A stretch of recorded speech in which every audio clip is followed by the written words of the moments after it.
She's done running from her past. We are the Spy-Fi guys, and this is Black Widow.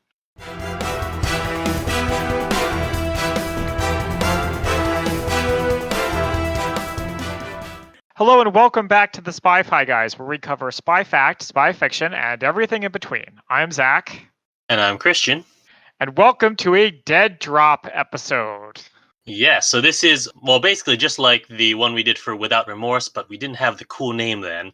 We decided we're going to call these Dead Drops, which are bonus episodes where it's a movie that has just come out and we're trying to get it in within, a few weeks rather than waiting to put it on our usual schedule. That's right, we just drop it in because it's the 60s summer, but this is not fitting with the 60s summer. It is, in fact, the present.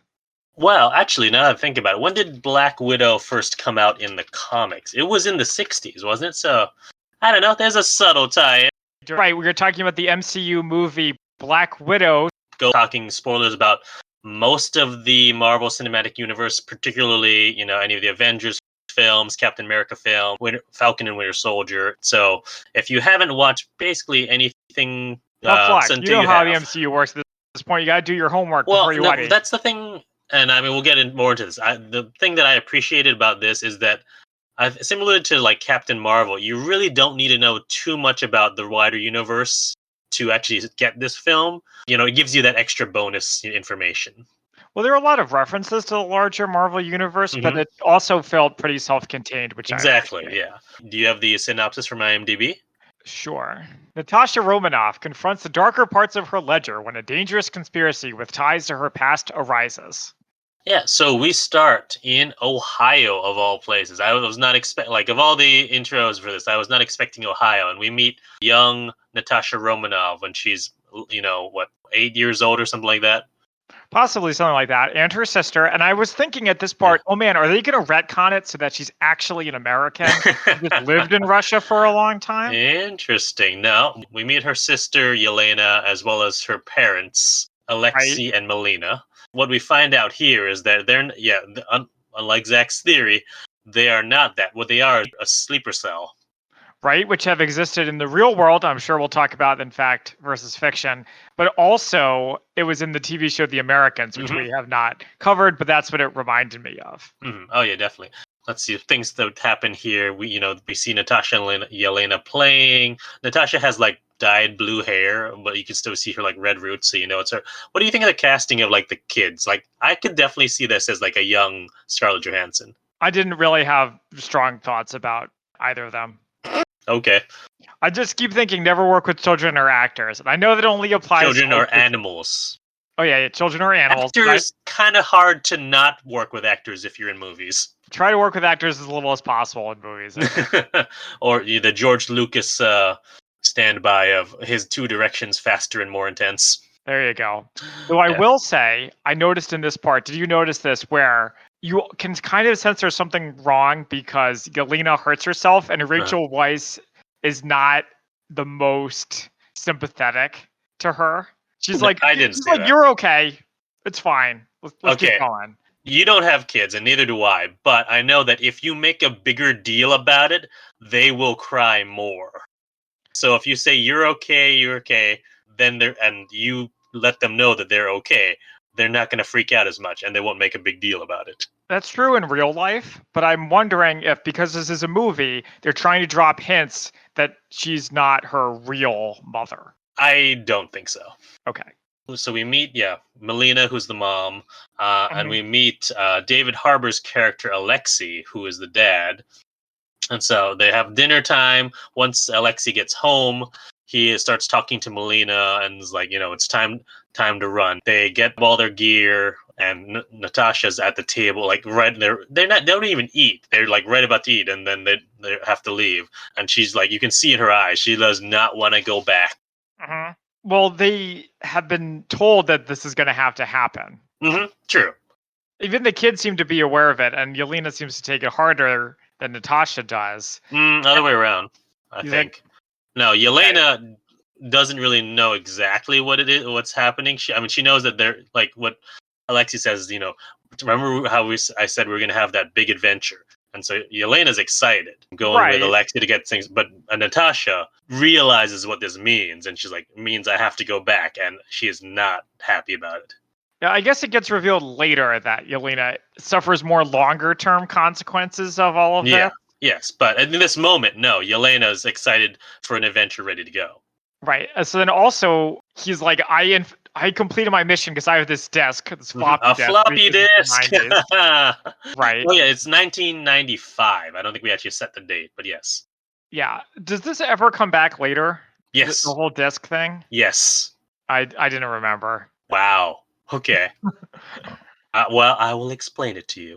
Okay, fine. Natasha's grabbing this like photo album, and like Melina says not to bring it, and they drive away. And as they're driving away, Yelena says, "I want my song," and so they pop in a cassette tape. Remember those? American Pie, and they all sing along. Yeah, a very age appropriate song for her. Well, I mean, I don't know about that 6, but I knew that song when I was young, and I had no idea what it was about. No one Okay. does. Well, I have a niece who is 6, and she listens to Free to Be You and Me, and Travel and Magic, and Journey into Space, and Your Face indicates that none of this sounds familiar, but it was certainly familiar to me growing up. So, All right. moving Anyways, so they get to an airfield, and there's like a small 2-engine plane there. The girls are getting the plane ready, and Alexei moves like like a dumpster or a trailer or something on. with super strength. So hey, that's our first indication. There's something up with him. That's right. A bunch of Shield agents show up in these Shield branded vans and start like chasing after them, because of course every Shield vehicle has the giant branding on it.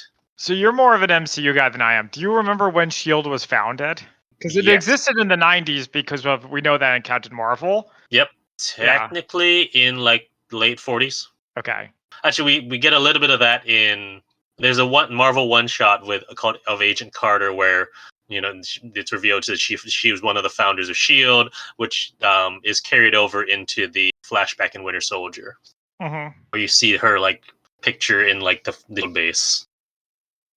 That would be a pretty good movie. Yeah, I guess. Well, I mean, there is well, not about the founding of Shield, but there is a show about Agent Carter, which I recommend. The Shield agents are going after them. Melina starts the plane without Alexei because Alexei's out there trying to fight off the Shield agents, and he like uses some super soldier speed to catch up to the plane as it's taking off and jumps on the wing. And as this is going on, the Shield agents are also shooting at Melina, and she gets hit. And so as a result, Nat has to get up into the co-pilot seat and start to pull back on the yoke to get them airborne, while Alexei is still on the wing.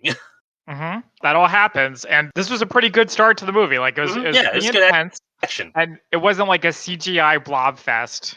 Mm-hmm. And it felt like a spy movie, which this movie was trying to be at some points. Yeah, so they take off and they land in Cuba. Alexei gives a disc to General Dreykov, who we've heard of before. Yeah, I don't remember if we have. Back in the Avengers 2012. Okay, yeah. I mean, come on. So, that was 9 years ago. I do not remember that. Okay, well, anyway, so I'm just going to go into a particular reference I will get into. Because in the scene where she goes to Loki to try to get information out of him when he's in the Magneto-style prison. Right, the plastic prison, yeah. He's talking about all the red in her ledger, and he mentions a Sao Paulo fire, Dreykov's daughter, all this stuff terrible thing she's done. So once I hear Dreykov, I was like, oh, we're going to go into this, are we? Just like the tagline said, they're doing some more Black Widow backstory. Mm-hmm. Something else about this scene is we learned that apparently the two daughters were already going to be Black Widows, or like in the Super Spy program. They're already in the program, so yeah, before they even went to the U.S., which was surprising. Was it? I thought they were going to be born and raised in the U.S. Oh no, as like true sleeper agents, but as it turns out, no. Which raises why, or explains why Natasha doesn't want to go back, because she's been in the Red Room before. That's correct. So I'm just wondering a little bit here. Yeah. She's already gotten some spy training indoctrination, but she can still Yeah. sort of think for herself. So I'm surprised that she didn't try to just defect to the US, make a I break mean, for it. at that point, how like she doesn't have the means or knowledge of how to do that. I guess it's unclear what exactly has happened to her before they went to the United States. If the movie doesn't explain it, I guess we're never going to know, but maybe that would have helped to clear up some of that. I don't think it's essential. All you need to know is that she doesn't want to go back. One, we'll get more of sort of what happened to them in the credits scene. Mm-hmm.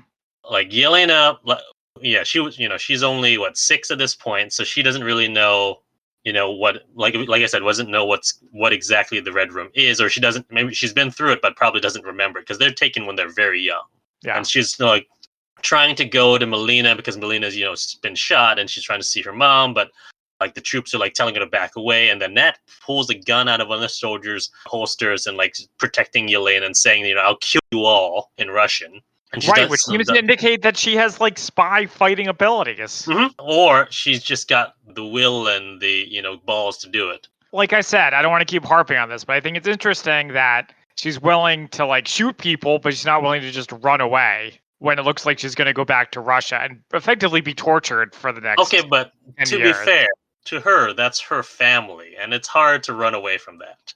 Yes, Dominic Toretto. I know this movie's all about family. So it does kind of make sense that she would go nuts when protecting her family. Although, and this is going to be more in the case of the movie later, I'm not really sure that I bought that they had these like huge emotional connections after 3 years together, because 3 years isn't that long. I know it's during the formative years. For a even so. kid, 3 years is an eternity. But then why have it be 3 years? So you're making the movie. Why not have it be like 5 years or 7 years? I don't know. I mean, okay, that's arbitrary. I don't know. It's a little bit of like telling, okay, the premise of the movie is they feel like a family and then the family is fractured. Okay, fine. We're just going to have to go with it, but I'm not sure that I bought it. Okay. Alexei tells him to calm down, tells him that, my girls are the strongest and everything will be okay. And then they trank the girls and put them on a plane. And this is where we get our credits scene. This is interesting because most Marvel movies don't have a credit scene like this. It's usually just the titles, and they have all their credits in the after the movie. Yeah, that sounds right. I don't really remember. So this is. It's been like over a year and a half since there's been a new MCU movie. Okay, but in the credits, this is some dark stuff. Because we get you see the girls being transported in shipping containers, which reminds me of human trafficking. Did it remind you of human trafficking? It's supposed to. That was the intention. Yeah, and then Dreykov's going around saying remove all the defects. You also get shots of the Red Room and the training facilities there. They're watching cartoons to learn more about Western culture. We see some ballet training, and intercut with all this, we're seeing Dreykov in world events, meeting with Putin, meeting with Bill Clinton. Faraway surveillance photos of Natasha in different world events too. So that was a cool thing, and it was all set to a very moody version of Smells Like Teen Spirit. Yeah, very what we would expect for a Jason Bourne type movie, spy movie, which is what this is. Or a darker James Bond title opening. So we cut to 21 years later, and this is post Civil War, as in post MCU Civil War, not the American Civil War. It is also post that though. Wow. So yes. here's a question for you. Okay. Why didn't they make this movie during the 5-year gap in Endgame? Why? It wouldn't have made sense. The story would have had to be completely different. Yes. I acknowledge that. But my thoughts is Black Widow was around. She wasn't snapped. We haven't had a movie that takes place entirely during the snap. Yes. So there's rooms for stories there, and we don't really know what Black Widow was doing during We know that we get a sense of that from Endgame, that she's basically been this the Nick Fury style person who's giving out all the missions and handling all the world events. See? And that wouldn't be a Black Widow movie. That would be another Avengers movie. Well, then you have her go on her own adventure or whatever. The reason why I wanted that is because a lot of people were saying that this movie is unnecessary because A, we know Black Widow is dead, which is not a criticism I personally agree with, but also they were it takes place so long ago. Back when Obama was president is when this movie was set, if I recall correctly. Natasha is on the run from General Ross. They're looking for her in this building, and she calls General Ross to surround him and say, "Don't do this. It makes you look desperate." And they barge in the door and find she is not there.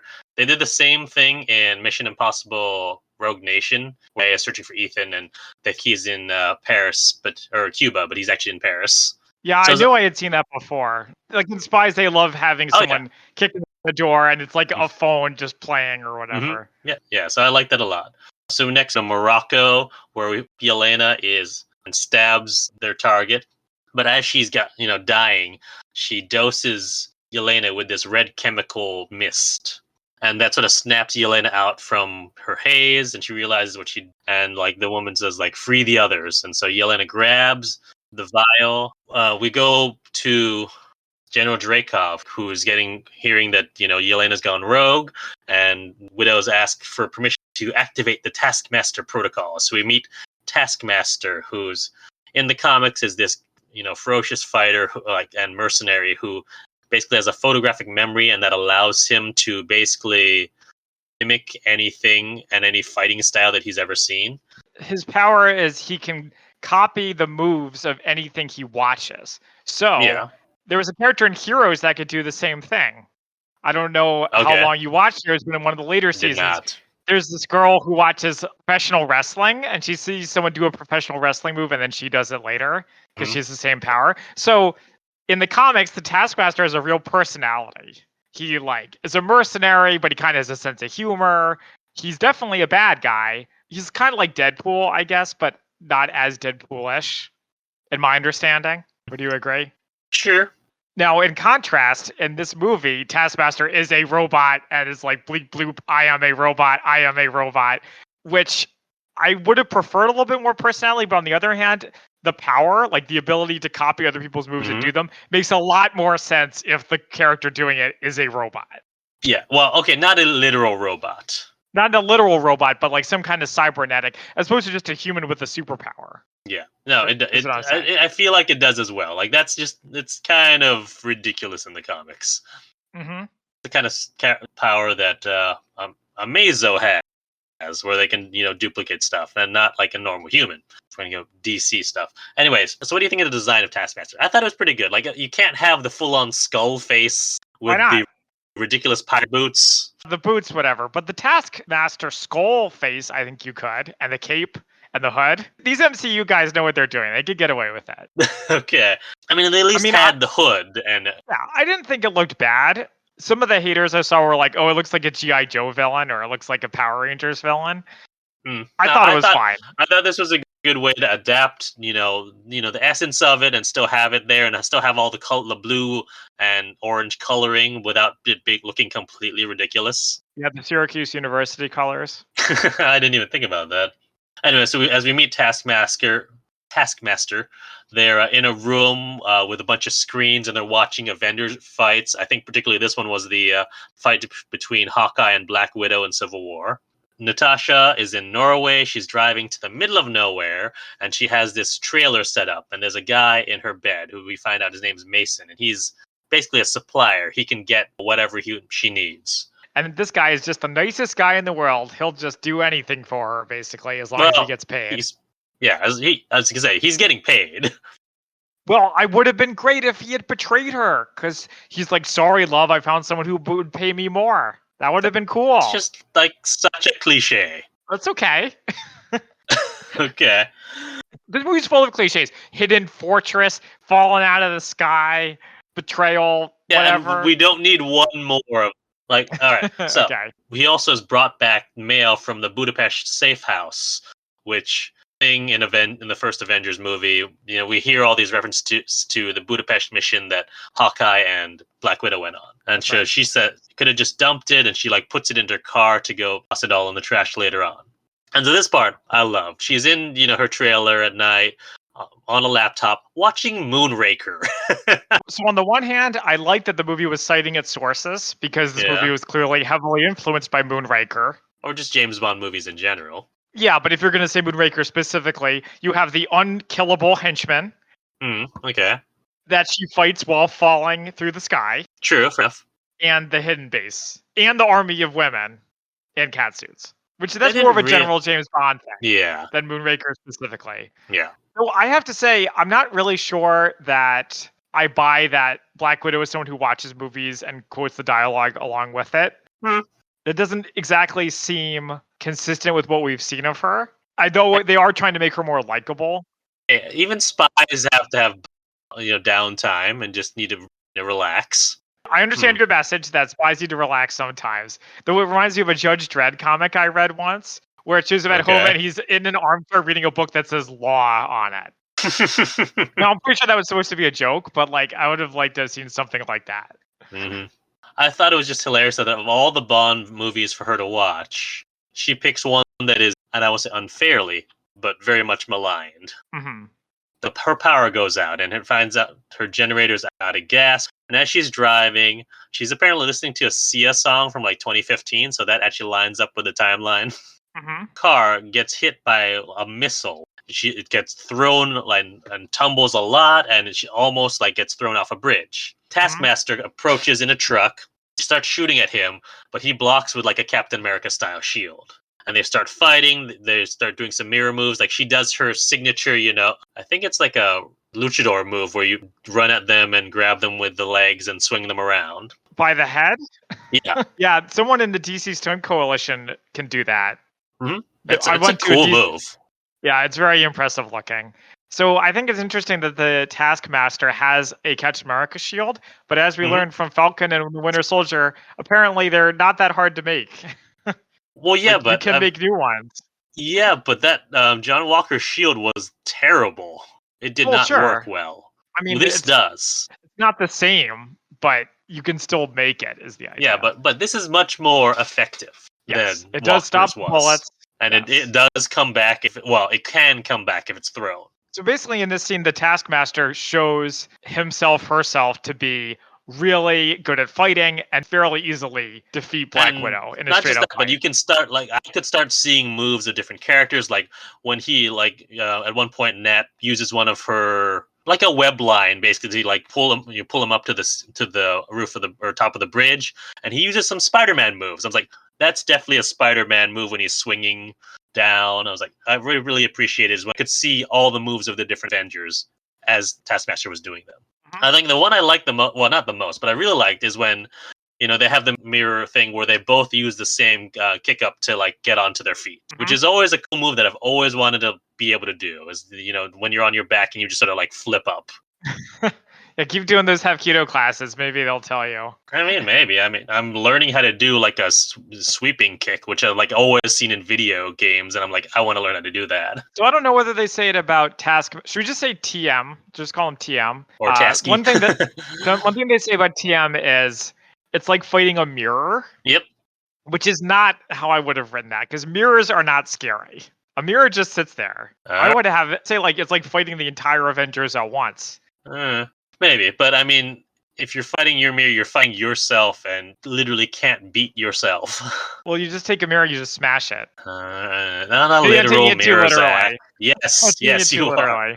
Anyways, as they're fighting, Nat realizes that she's not the actual target, but one of the pieces of mail that was from the Budapest safe house was actually what Taskmaster was after. Natasha grabs the vials, but leaves the case, and then Taskmaster kicks her off the bridge. She looks at the vials, and she also sees that there's some old photo booth pictures of her and Yelena when they're both much younger. How did the vials get to Black Widow again? Well, Yelena sent them.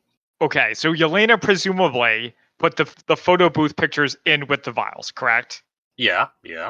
Okay, so please explain to me then why in the next scene when Natasha shows up at the safe house, Yelena's there pointing a gun at her. Okay, I'll get to it. Okay. I like this fight scene because they both disarm each other in identical ways. There's a very sort of boring where, Yelena grabs a knife and Nat grabs... I'm not sure what she grabs. It looked like it was maybe a curling iron, something, not an actual weapon, but just something to use to defend herself. And Natasha uses a curtain to choke out Yelena. And they're basically at a stalemate, so they have a truce. So the reason why Yelena's there is because she didn't know if she could trust Natasha. Okay, why does it? Because she thought that she could have been controlled, potentially. But then why send her the vials? I don't know. All right. Okay, this is This is I fair. think it's because they wanted to have a fight. So look, I can understand why Black Widow doesn't trust Yelena because she doesn't know that Yelena has become deprogrammed. Mhm. But certainly Yelena knows that Black Widow's been deprogrammed because Black Widow's this famous Avenger. Well, she was never programmed in that same way. Okay, fine. The point is she knows that Black Widow is trustworthy, a good guy, if you will, because she's established herself to be a good guy, whereas the vice versa is not the same. But Right. whatever. I mean, you of all people should understand sibling rivalry and that sometimes you just need to fight it out with your sibling. Not like this. Not literally fight, but sometimes you just need to get especially if there's deep-seated tension that has been unresolved for years, you just need to get that out. But what's the deep-seated tension? Is it because that Black Widow never fact tried to that find she Yelena? never, yeah, exactly. Yeah, that would have been something good to have explored further in the movie. Yelena explains that she's at the Budapest safe house because she thought Nat wouldn't ever come back. We also see some nice arrow holes in the wall from when her and Clint had a fight there. We find out the vials are an antidote to the mind control, and Yelena sent them to Natasha so that she could bring them to the Avengers and was like waiting for news of the Avengers taking down the Red Room. And at this point, we find out that Natasha doesn't know that the Red Room's still active. She says that, she killed Dreykov, and so this is where we get the first mention again of Dreykov's daughter. And as they're about to get into that, the Widows attack. Okay, I thought of 3 of our previous episodes while watching this movie. Okay. The first one I will give away immediately, which was Night and Day, because it's, oh boy. I think, really the only movie we've done that was like superhero, or rather secret agent as superhero movie, where it's basically just an action movie, and the main character is a secret agent who explains why they can do all this stuff. So that's the first one. And the other one, The Widows made me think of it. Can you guess which movie? No. The answer is Spy Kids. Okay? All right. For 2 reasons. So the first is, these widows are spies, but they wear cat suits and they run around on rooftops with guns, which is very much a Spy Kids portrayal of how a spy operates. I mean, it's the classic Black Widow outfit, too. No, I'm aware of that. But the point is, Spy Kids, they think gadgets and explosions. As it's not the spy who came in from the cold, in other words. Well, obviously not. Right. And then the second we will discuss later. Also, why I thought of Spy Kids. They escape up to the roof. They use this chimney to escape. One of the widows also grabs on, but falls off. Nat tries to save her, but she doesn't. Or the widow refuses to be saved, basically. And Nat falls down too and hits a bunch of stuff on the way down. I'm like, she should be dead. Yeah, it was a very common criticism of this movie that Black Widow gets injured a lot, but the injuries don't stick. That is to say, this is the one that was the most glaring for me. Right. It was a Fast and Furious style of, as long as you hit something on the way down, even if it's hard, you'll be okay. Yeah. It didn't bother me that much because it's just a movie. I did like though in this. Can we isolate that clip and I'm just gonna replay it to you every time you make criticism of a superhero movie of something in this movie that's inane. Yeah, that's fine. I think it bothers me less because I'm used to seeing it. Okay. Like indestructible heroes, again, like in Fast and Furious. But I think what I liked about this part was that not all of her actions are perfect. Sometimes she messes up, sometimes she falls, sometimes she doesn't save the person she wants to save, which I like. That's fair. But as she lands, she goes to the fallen widow, who she's you can clearly see she's got a broken leg, at least. And the fallen widow is against her will, forced to by her programming to kill herself with her the stingers that they have on their wrist. Yeah, Draco tells her with his iPad. There's an iPad button that says terminate. Yep. So Yelena and Nat get to her bike. Taskmaster is after them in a tank. It's not a tank. It doesn't have a turret. It's more like an armored personnel carrier or something like that. Well, what it made me think of was the thing in Fast and Furious 9. That, except just one similar segment of that. Not a tank, but it's an armored but it moved fast too. Yeah, that's slow. Right. Yeah. So something I liked at this part was that TM continued to be effective and scary, just like Jaws. So, for example, there wasn't a lot of them driving and the Taskmaster shooting at them and always missing. Ineffectively, yeah. Right. Like the one part where he uses a bow and arrow, It Mhm. hits Mhm. perfectly.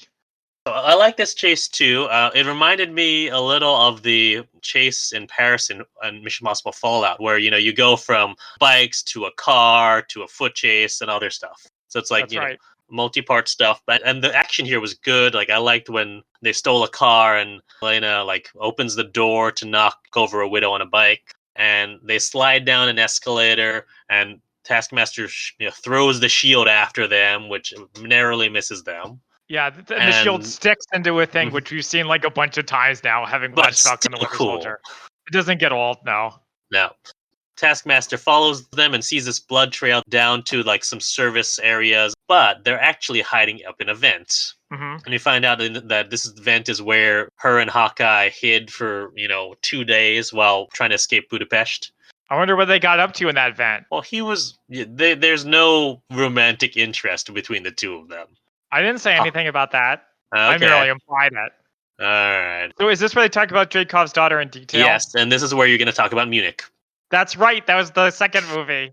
Except unlike Eric Bana Munich, Scarlett Johansson's like, let's just kill her. Click. Well, it's not even that. So let's set the scene before we talk about it. So, yeah, her killing Dreykov was basically like the way to make sure that he was actually there was that Natasha knew, Dreykov's daughter and saw Dreykov's daughter enter the building. And once she entered the building and greeted her Dreykov, they got confirmation that Dreykov was actually there. So that's when they blew the building. So it's like the complete opposite of that scene in Munich where they stopped the explosion because the daughter is there. I know. That's what I'm getting at. I'm agreeing with you. Yes. No, yeah. But what do you think that our big hero Uh-huh. is like effectively a child killer? Well, I mean, that's kind of why they had to not do that. Well, I'm not sure how to feel about it. Hmm. I think it's a little bit unfortunate that they undid it. It's kind of like Chewbacca's death in The Rise of Skywalker. It's really emotional, and then they just go back and undo it. They didn't really stop and think what this means for our character. Well, like they asked Black Widow directly, what do you feel about this? And she just said it's collateral damage. Yes, it's sorry that Draco's daughter died, but he was ruining the lives of thousands of other girls just like her, and he needed to be stopped. And this was the only way to do it. Yeah. I mean, I don't like it, but we know. I mean, that's been her motivation ever since Avengers, like at least from us knowing about it, is that she has read in her ledger. She's done terrible things, and this is what she's been doing to try to clear her ledger. Well, sure, but there's red in the ledger, and then there's killing a child. I mean, that's intentionally. literally what Loki says. That's when he mentions Dreykov's daughters. Like he says, not to just start quoting Loki, but Ledger is gushing red, drip, and then it's like saying you're a terrible monster. Basically, is what Loki says to her, which is something coming from Loki. So, I mean, I guess I'm not. I'm actually because I remember the reference of Dreykov's daughter in the Avengers. I wasn't surprised by it. Yeah, no, that's fine. I think if the movie were more about this, I would have liked them to stick with it and really unpack the moral implications of it, because that does happen in the real world, right? You're a drone pilot, and Osama bin Laden is you got him, but he has a kid next to him. Like, what do you do? It's not a hypothetical question. But that's also not what the movie's about. Fair enough. It's not that kind of movie. Here's personally, I know I like to rewrite the movie, and sometimes it's good and sometimes it's bad. I admit it's usually bad, but I would have had her there's Dreykov, hit him, blow it, boom, he's dead. We think he's dead, and then it's like, oh no, his daughter died in it too. Like, she killed her. Okay. That makes a big difference. Fair enough, yeah, all right. So they go to a gas station to get some first aid supplies. This is where we find out apparently the Red Room is, not in a single location anymore. It's just constantly moving. And they stayed off Nat's radar because went after her. You'd have all the Avengers after them, basically, and they didn't want that. This is where we also find out that Natasha thought Yelena had gotten out after she thought the Red Room was destroyed and was hoping that she was just sort of living a normal life. And this is also where we get one of my favorite parts is when Yelena's teasing Natasha about all the posing. Yes. So I like meta jokes. I'm just sort of like, how would she know about the posing? It's not like Black Widow operates in front of the camera. She kind of does as an Avenger now. Yeah, okay. I liked it when she talks about it. I didn't like it when they brought it back so much. It was a little funny. People thought it was great. I thought it was a little bit funny. All right. There we go. So I had a thought. I don't think the movie was necessarily implying this, but I thought it would have been cool if Dreykov was like, the Avengers just broke up, like in the Civil War, which just happened. So now is my opportunity to start making moves, start assassinating people, start kidnapping more people, start expanding my power, fill the vacuum left behind by the Avengers. Because I don't think they ever did that in a movie. Well, I mean, there's a little bit of that in Black Panther. You can see that. What's his face? The guy Claw is like making more moves because the Avengers are, sort of broken up. Okay, good. That's what I was looking for. I just didn't remember that part. Okay. That is not the implication of the movie. The movie is implying that basically the entire time the Red Room's active, so from like the 40s to now, that they've just been behind the scenes and everything. Like Hydra. It's been going basically. the whole time. Yeah, how many secret societies are there in this fictional universe? Hydra, Leviathan, which is connected to Russia, so it's probably it's tied into the Red Room. And AIM Serpent is only Society. like a recent thing. The Serpent Society is not a thing as of yet. It's not revealed yet. From Yelena that it was since the widow of Melina's generation got the formula and synthesized a counter. Okay. And that was the woman who she killed, Oksana. It somehow got to her. No, she's the one who synthesized it. Yeah. I want to free all the other widows. And she's like, and that's what she says to Yelena. She's dying, free the others. But yeah, so we find out that the way this thing works, when Nat was in the Red Room, it was all psychological control. And whereas, it's a completely different thing here, where basically they make your mind so clouded you don't know, you're still fully conscious, but you don't sort of know which one part's you and which part's them. Which one, who's giving the, whose thoughts are whose. Wow, what a great idea to use technology, because technology never fails. It never gets taken over by a bad actor. You never forget your password. It's not technology. Isn't it, though? No, it's genetics. It's biology. Well, it's not psychological, is what I mean by technological. If you can get a mist spray in your face and it disappears altogether, I'm sorry, I call that but technological. I'm pretty sure you don't need a password to activate some mist. If you can be controlled via an iPad, if someone steals that iPad or that ring later, and it can fail, there you go. Yes, but psychological, you can break that and you can break free of it. I mean, look, no system for controlling assassins is perfect. I'm not claiming that there is.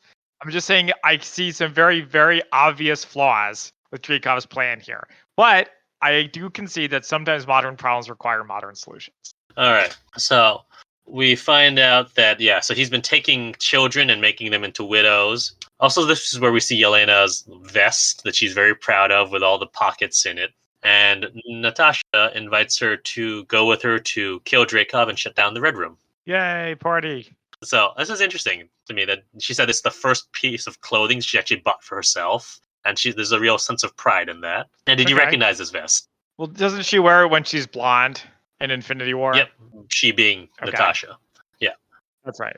Yeah, but she also tells Natasha that, she'll help her, but she doesn't actually know where the Red Room is. She knows someone who might, but they'll need a jet. Smash cut to Mason, who does not have a jet for them, but a Russian chopper and a bunch of supplies. They take the chopper and go to a Russian prison where we find Alexei.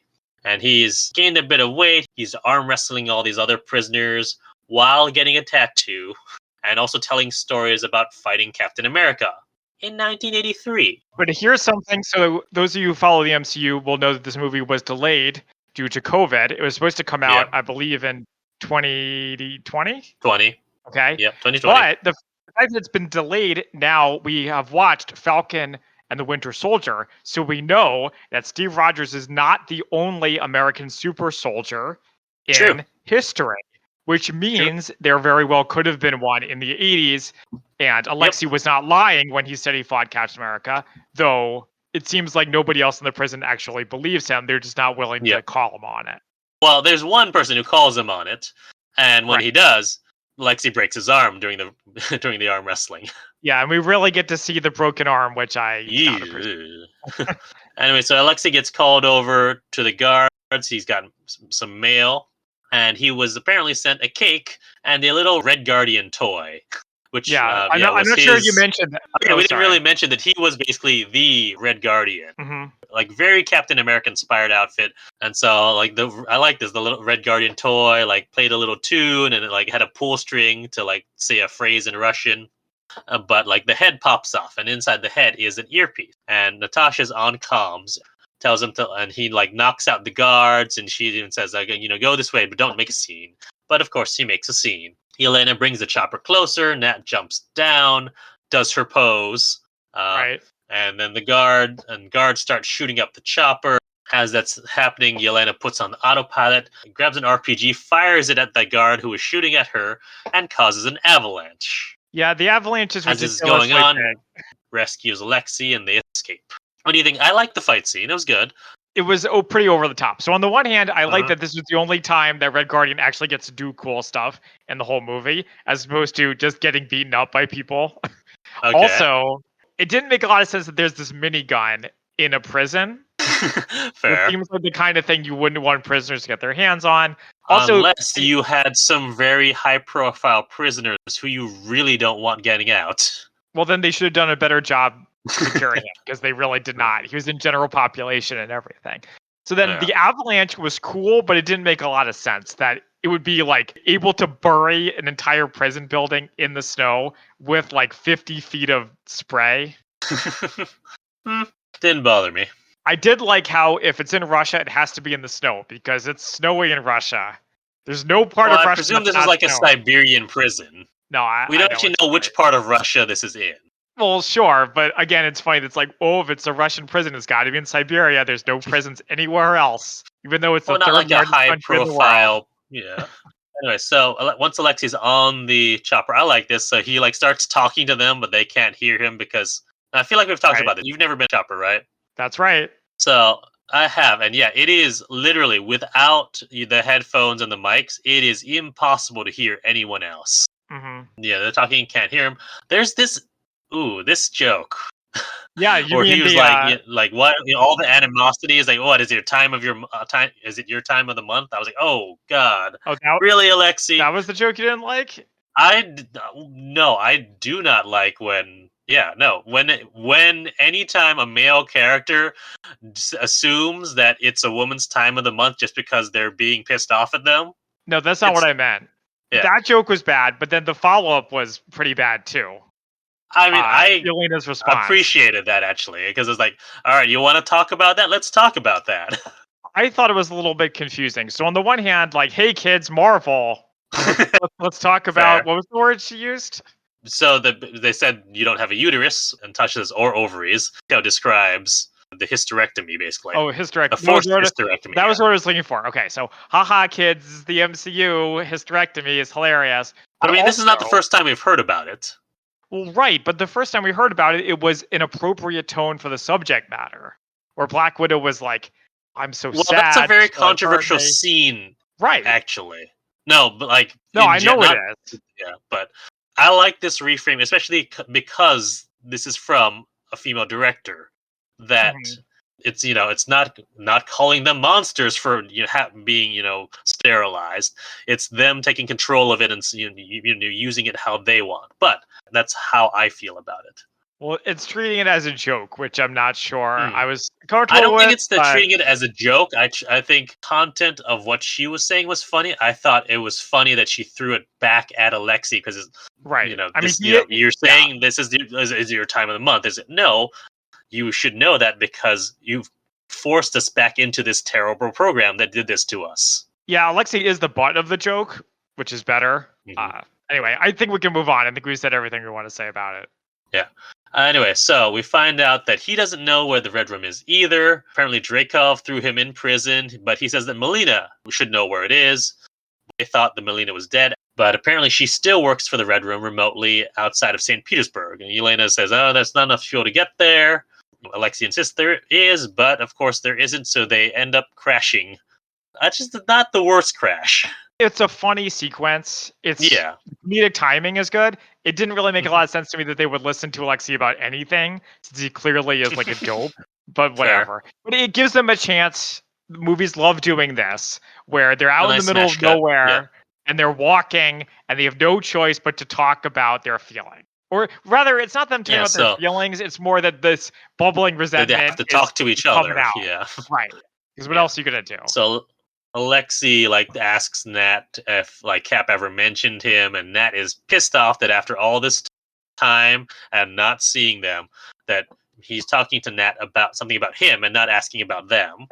And he goes on about how proud he is of them, and they're not having any of it. Of this super awkward hug, which they both try to get out of immediately, and then they walk the rest of the way to Melina's facility.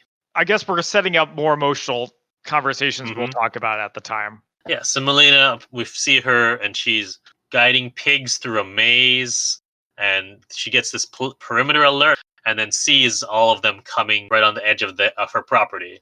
Brings them inside, and they go and have a drink. Alexei puts on his Red Guardian outfit that apparently Melina still had. As they're at the table, Alexei and Melina start flirting, and Natasha is trying to get info about the Red Room, but Melina's acting like a mom, saying, don't slouch and all that sort of stuff.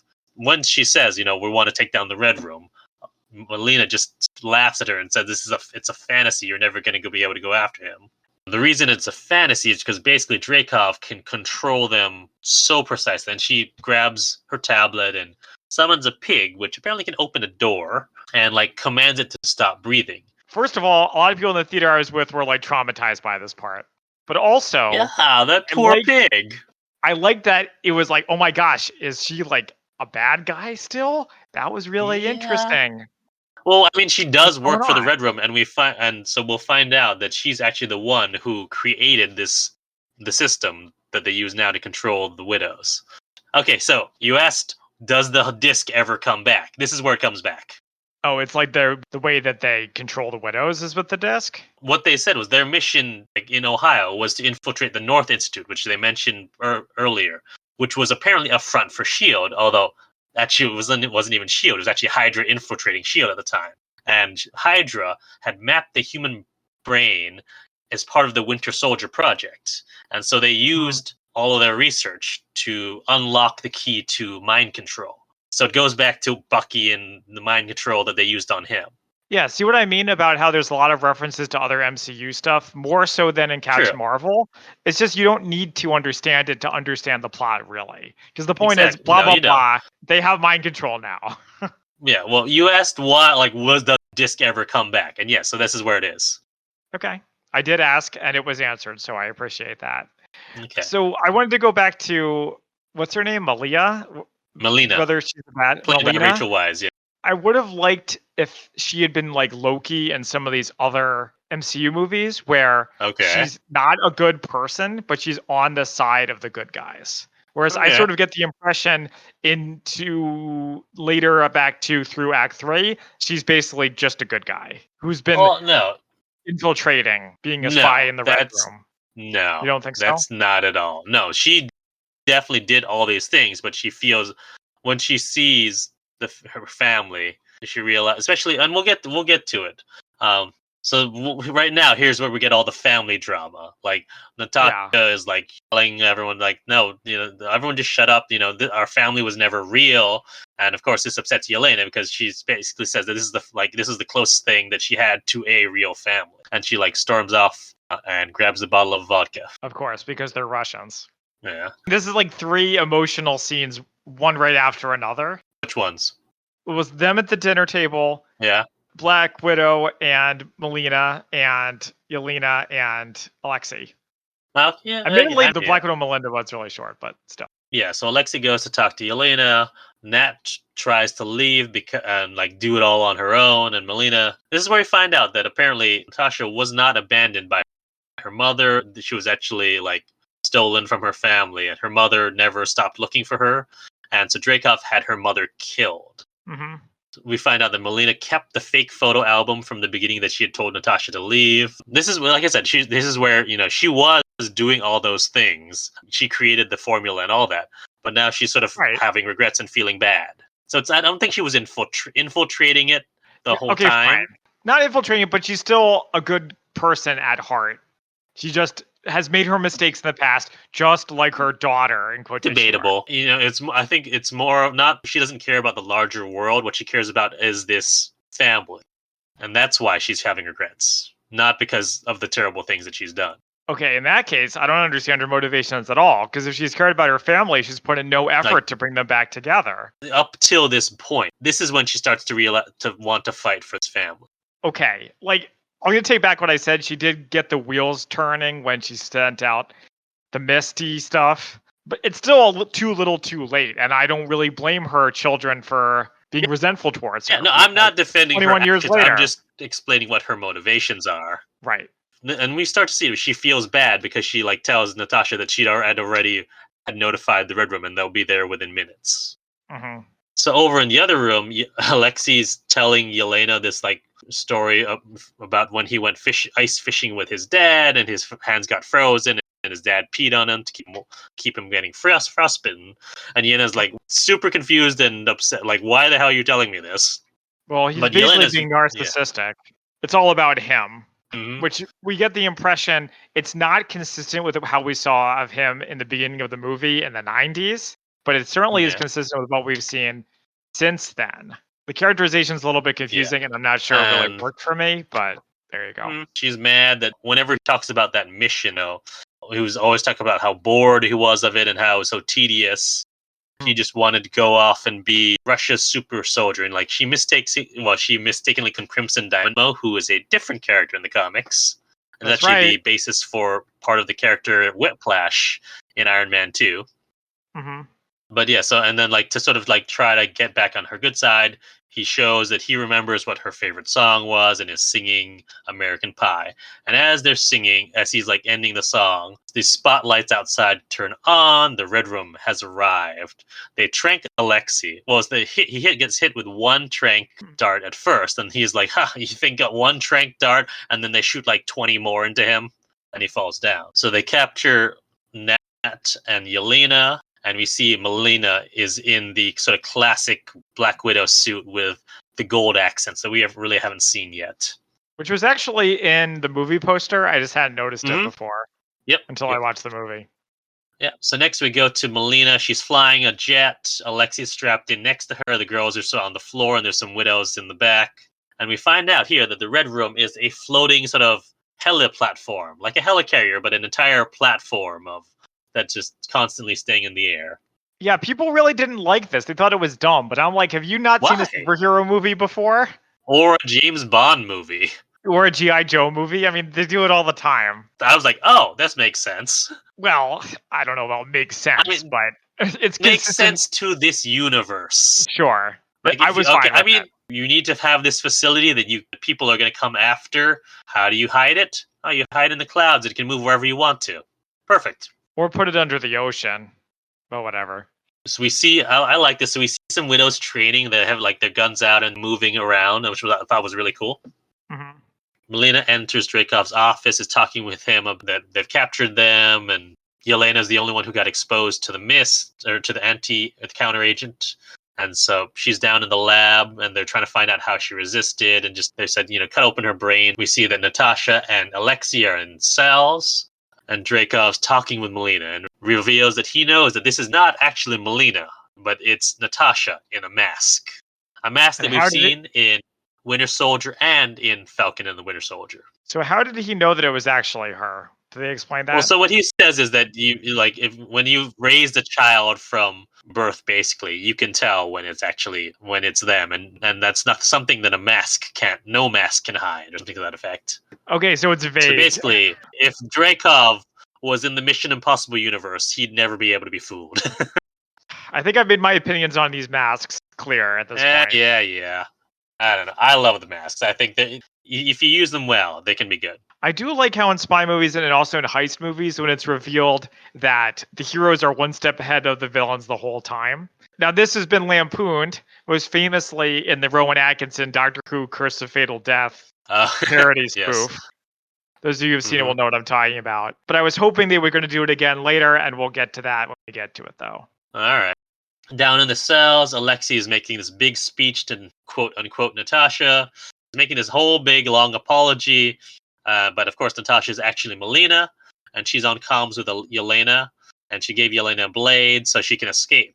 And Alexei thinks that he's on comms too, and like starts to try to make his apology to Natasha again, but they only had one set of earpieces, so only Yelena and Melina have earpieces. Right? What a dope. So the plan is that Natasha will activate her tracker so that Ross will come after them and find the Red Room. Melina will activate the landing protocol, and Yelena will free the widows. Back in Dracov's office, Natasha is like taunting Dracov and asking her what her mother's name was, and he taunts her back, says that we buried her, and what was her name? Oh yes, on her grave we put unknown. Like Ray's origin. He's taunting her about Antonia and say, "Oh, this is your big sin." But guess what? Antonia's still alive, and it's Taskmaster. Taskmaster is actually Antonia, and apparently after the explosion, he had to put a chip in the back of her neck, and now she's a perfect mimic. And he sends her to go after Yelena, Melina, and Alexei. And Natasha's like, "Well, you just made the stupidest mistake. Remove the one person who could stop me from killing you." She tries to shoot him. Like, she is physically stopped from doing it. And apparently he has some sort of pheromonal lock, is what he calls it, which as long as she can detect the pheromone he's giving off, she can't hurt him. What did you think about this whole pheromonal lock thing? I was okay with it because it's basically the exact opposite of something in the comics. There's a character who's a clone of Wolverine, X-23, who has what's called the trigger scent, where you put this scent on anyone, like no matter, devoid of all her own impulses, she will kill that person. So it's like, oh, it's the exact scent, exact opposite of trigger. Okay, that works for me. Okay, I'm glad it worked for you. It did not work for me. I thought it was really okay. First of all, she's psychologically programmed to just have a psychological block in her head that she can never ever hurt him. Don't do this whole pheromone thing. If they did that, then how would she have been able to blow him up? Well, I'm getting to that because you already have established that our characters know about the pheromones already. And Natasha says, "I'll just hold my breath." And they say, "No, that won't work." But the point is, just have our heroes come up with a way to counteract it. Because then the scenes where he's hitting her and she's not reacting becomes so much more dramatic because she's faking and just letting herself be punched. And that is hardcore. I mean, but she is letting herself be punched. No, she's not. Yes, she can't fight back until she breaks her nose. Okay, you missed the point of this part. So, okay, we'll just get to this now since we're here. She starts taunting him. "Oh, that's it. You're so weak. Why aren't you fighting me? Punch me harder." She's trying to get him to punch her so hard that it'll sever the nerve.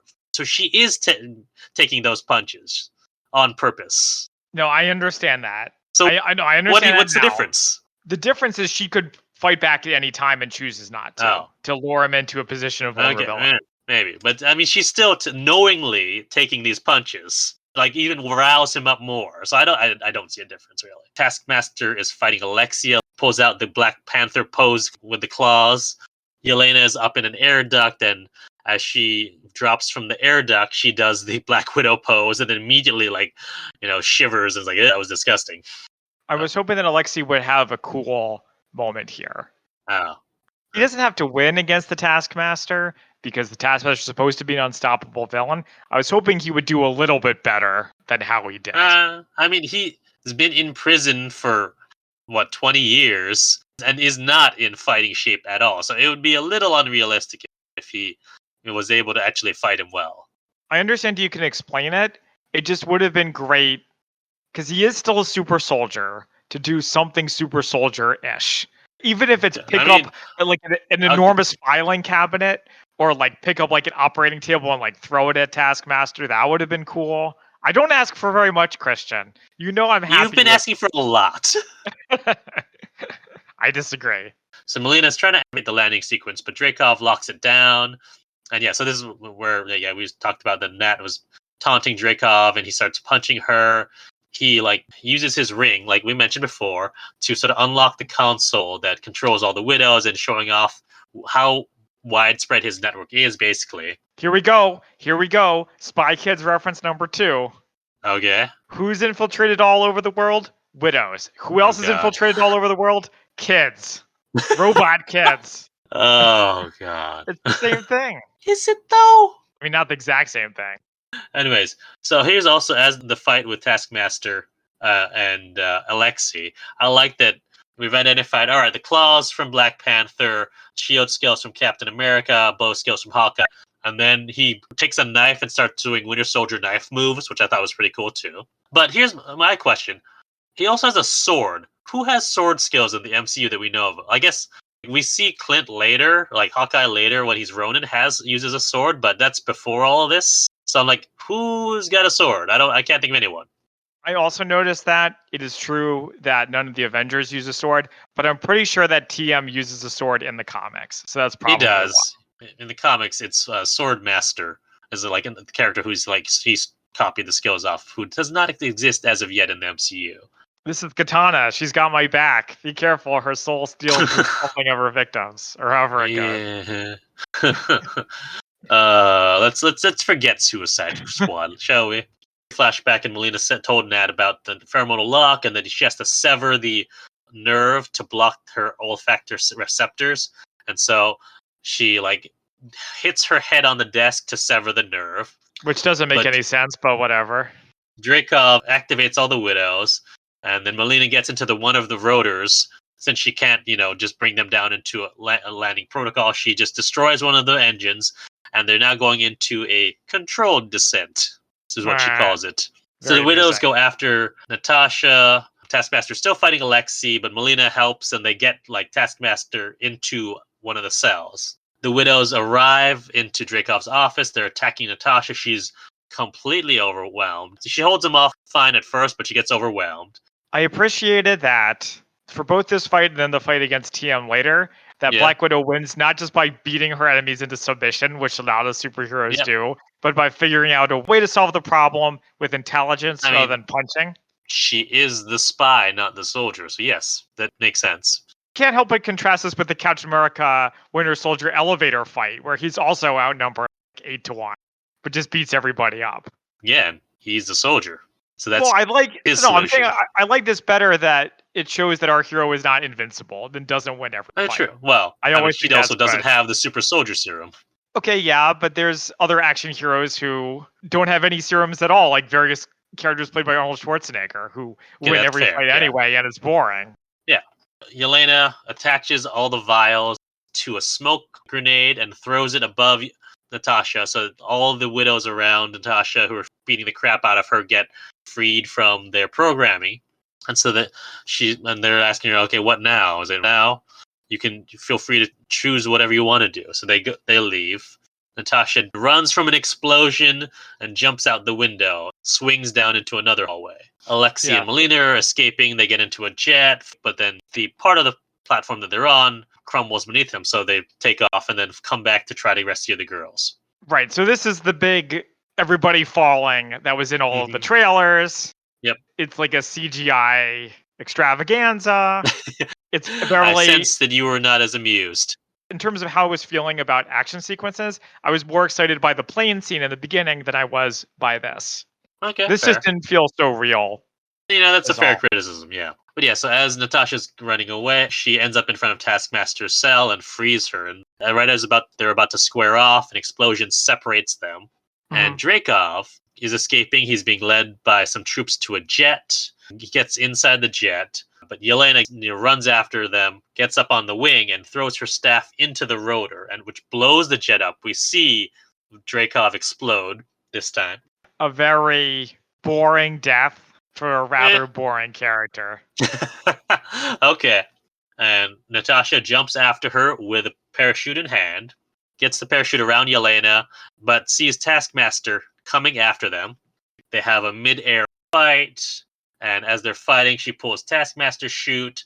They land on the ground and continue to fight. Natasha does some moves to get the helmet off of her, sees a vial of counter agent nearby, and doses her with it.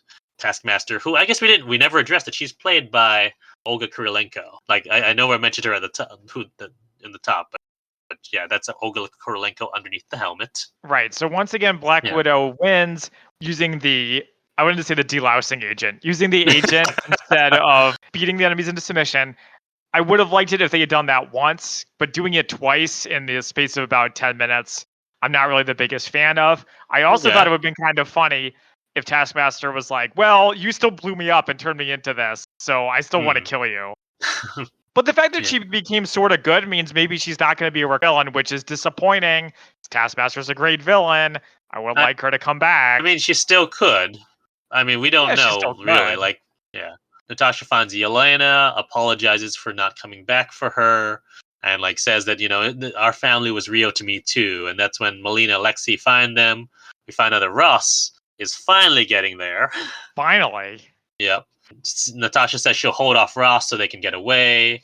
Yelena gives Natasha the vest that she will wear in Infinity War. And all the other widows came back and take Yelena, Alexei, Taskmaster, and Melina. And so they escape in a jet while Ross's men approach Natasha. Before this, Natasha says, "You go and I'll hold them off." Put in the ledger as the second thing that I hate it almost as much as I hate Inspired by a True Story. I despise the "you go and I'll hold them off" cliche, especially in here, because she doesn't even do anything. She just stands there. Well, we don't know how she gets away. Well, we don't actually know if she does get away. Maybe she gets arrested and escapes later. Well, yeah, or that. So anyways, as I was saying, as soon as the troops roll up, they cut to black, and we go to 2 weeks later, where Natasha now has the blonde hair and her look from Infinity War. And she's on a motorcycle going to Mason.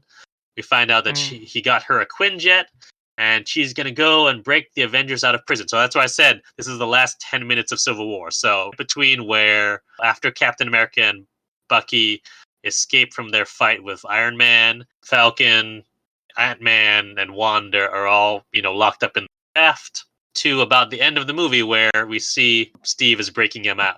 So it's retcons that now apparently Natasha, how else was he going to get to the raft? I don't feel like it was the kind of thing that needed to be explained. This scene felt like a Star Wars prequel where everything has to be wrapped up in a neat little bow. You know what I mean? Yeah. Well, she said, "I'm going to go break some friends out of prison," is what she said. But I like, it ends with the little Avengers theme. So, okay, I want to talk about that. Now, okay. I am the sort of person, I like ambiguous, creepy, unsettling endings to movies. Okay? I'm sorry, what? So, no. I used to watch a lot of X-Files, and the X-Files often ends with what my siblings and I used to call a doo-doo-doo-doo-doo-doo-doo Twilight Zone kind of ending, where it kind of looks like the monster may not actually be dead. Now, we go into Black Widow movie knowing that Black Widow dies later. So, here we go. It's like watching someone knowing their inevitable fate. Okay? So at the end, when she gets on this jet and flies away, I sort of felt a little melancholy.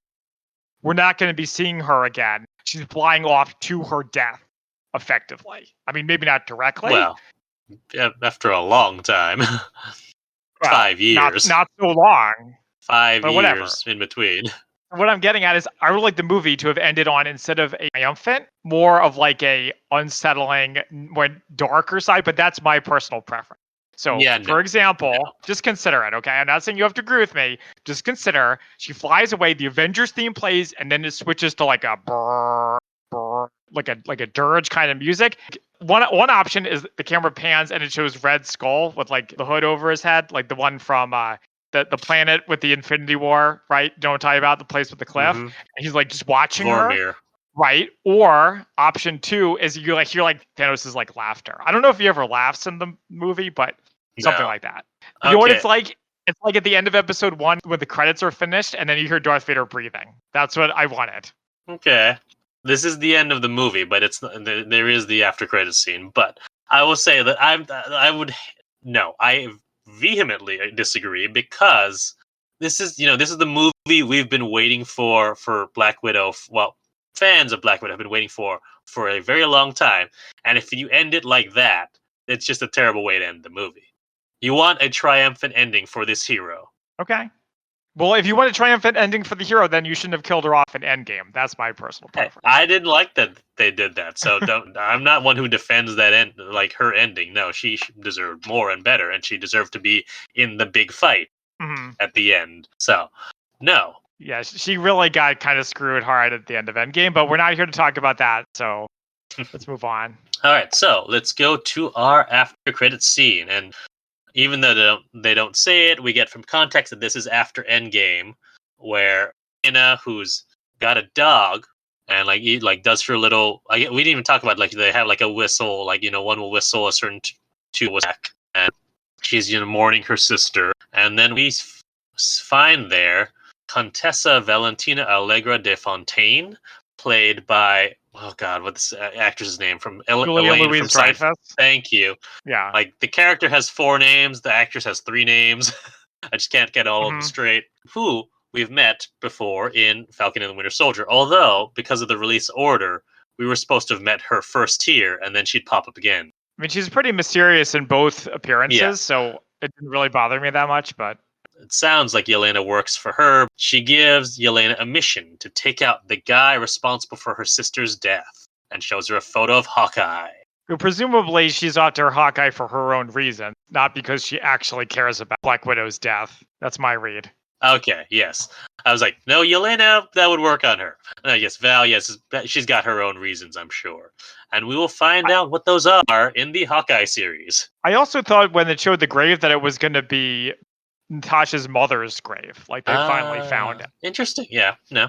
But yeah, with that is the end of Black Widow. All right, shall we go into our quotes? I've got a few. So I liked when he was pulling his suit on and says it still fits. Mm-hmm. I liked when Melina was like, that pig could still survive another 3 seconds without oxygen. So what are you giving me a hard time about? Yeah, I like those. I like a lot of Yelena's lines, like and here come all the terrible Russian accents. Great plan. I love the part where I almost bleed to death.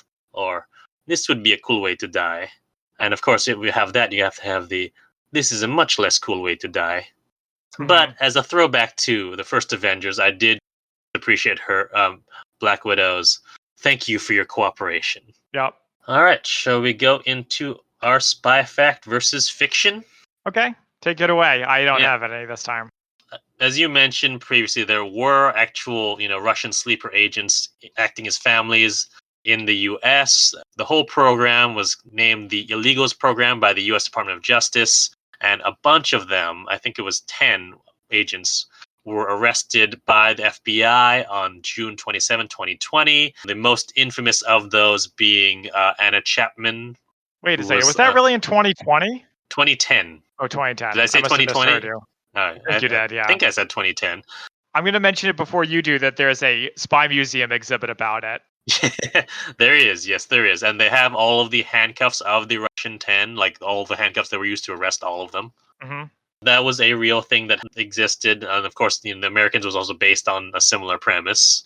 From what I can tell, I'm reading from the articles in the New York Times about the olfactory nerve. The nerve is really far back in your skull, so there's really no way to sever it by that. It'd have to go pretty far in. If you did sever it, it's likely that it would not regenerate to the same effectiveness as before. So probably after this point, Black Widow can't really smell so much. Oh yes, so pheromonal lock. The complete fiction, obviously, but what interesting thing I found is that yes, pheromones exist, but humans, there's really no evidence of any consistent or strong behavioral response to any human-produced chemical pheromone. So, despite everything that whatever this perfumes and soaps sell you on these pheromones will make you more attractive to to other people or anything like that. No, that's not actually a thing. You mean your own natural body odor isn't attractive? That's too bad. No, but it's not a actual consistent behavioral response to a human-produced pheromone. The Red Room, so far as we know, does not exist, but there was a similar program known as Swallow School, where the Russians, and this is throughout, basically from the 1920s on, they would teach Russian agents how to seduce and how to kill. Basically, it's similar to the Red Room. And a movie that covered a similar premise was Red Sparrow with Jennifer Lawrence. They changed the name from Swallow to Sparrow. Yeah, I can imagine why they would do that. So presumably they wouldn't be indoctrinated, though. Presumably they would want to be there. Yes. It was not as brutal seeming. Well, I mean, it was still pretty brutal, but it was not as terrible as the Red Room. Seemingly. I don't know. I'm not an expert on Swallow School. I mean, presumably they're not kidnapping people off the streets and mind controlling them, is what I'm getting at. One would hope. Maybe? I guess we'll talk about Russia. Yeah, I guess we'll talk about it when we get to Red Sparrow. All right, so that's what I got for Spy Fact versus Fiction. All right, now it's time for our ratings on a scale of 1 to 10 martinis. 1 is Avengers 1997, and 10 being a hypothetical movie we haven't yet covered. That's really good. How would we rate Black Widow? All right, go ahead. I liked it when I was watching it. Not everything worked for me. A lot of the family emotional stuff I felt wasn't really earned, especially because they hadn't been mentioned before. But it was a fairly standard Marvel movie, not too disagreeable in any one particular area, so I will give it 6 out of 10 martinis. As surprising, probably no one who's listened to this discussion, I'm going to give it a higher rating. I really liked this movie. I thought it worked really well. I liked the family drama stuff, and all those moments worked for me. I really liked Yelena, and I am excited that we're going to see more of her in the future of the MCU. In terms of the spy action, the action was good. I liked the fights. I liked even the CGI explosion-filled ending worked for me. I granted that it was not as grounded. The movie that in the MCU that this reminded me the most of was Winter Soldier, which is I think my favorite of the MCU. So this earns high marks because of the similarity and tone of that. I'm a fan of Black Widow, and I've been waiting for her real moment in the spotlight. She's always having to play second banana to first Iron Man, then Captain America, and now gets her moment in the spotlight. And I thought it worked really well. So I'm going to give this an 8 out of 10. Great. That is it for this latest Dead Drop. Stay tuned for later this week. This week's episode is Mission Impossible for the Swingin' 60s Spy The show, Cinema. not the movie. That's correct. Yes, the show, not the movie, the classic one. And that will return us to our usual Swingin' 60s Spy Summer. Thank you to our audience for joining us. You can find us on social media at the Spy-Fi Guys under Facebook, Twitter, and Instagram. Until next time, I'm Zach. And I'm Christian. And we are the Spy-Fi Guys signing off. Thank you for listening to the Spy-Fi Guys. If you enjoyed our podcast, please be sure to give us a 5-star rating on iTunes. The theme song from this podcast is Mistake the Getaway by Kevin MacLeod from Incompetech.com. Licensed under Creative Commons by Attribution 3.0. Films, books, and television shows reviewed by our podcast are the intellectual property of their respective copyright holders, and no infringement is intended.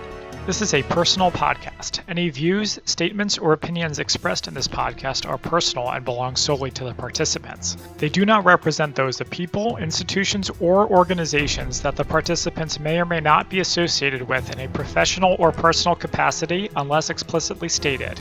Any views or opinions are not intended to malign any religion, ethnic group, club, organization, company, or individual. You can find our podcast on social media at The Spy-Fi Guys on Facebook, Twitter, and Instagram.